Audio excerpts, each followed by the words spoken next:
આપણી દેશી ફેમિલીની અંદર ભૂલથી આપણે આપણા રિલેટિવની સામે જો આપણે ભૂલથી કહી દીધું ભાઈ મારા છોકરાનો પહેલો નંબર આવ્યો એટલે તરત જ રિલેટિવ છે ને ટાંગ ખેંચીને એમ કહેશે કે ભાઈ એમાં શું મોટી વાત છે, મારો છોકરો રહ્યો ને એનો તો પહેલો નંબર આવે છે, રમત ગમતમાં આગળ છે ને બધી એક્ટિવિટીમાં આગળ હંમેશા પહેલો નંબર જ આવે ને બચપનથી પહેલો નંબર આવે છે, આ કઈ મોટી વાત નથી. બસ સેમ હાલ અત્યારે પાર્લામેન્ટની અંદર છે. આપણને એવું લાગે ભાઈ આપણા જ ઘરમાં આવું થાય છે, પણ ના ના, મોદીજી સાથે બી થાય છે.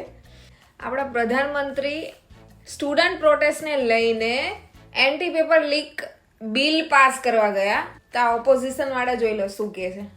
संसद में विपक्ष को दोषी ठहराने से खोखले राजनीतिक खेल खेलने से काम नहीं चलेगा. आप जेन जी का भरोसा वापस जीतना चाहते हैं तो नए नए एंगल से अपने फोन से नए नए वीडियो बनाने से नहीं होगा.